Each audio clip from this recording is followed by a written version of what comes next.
अखण्डमण्डलाकारं व्याप्तं येन चराचरं तत्पदं दर्शितं येन तस्मै श्री गुरवे नमः गुरवे नमः गुरवे नमः अखण्डमण्डलाकारं व्याप्तं येन चराचरं तत्पदं दर्शितं येन तस्मै श्री गुरवे नमः गुरवे नमः गुरवे नमः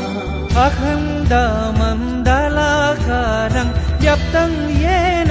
चराचरं तत्पदं दर्शितं येन तस्मै श्री गुरवे नमः गुरवे नमः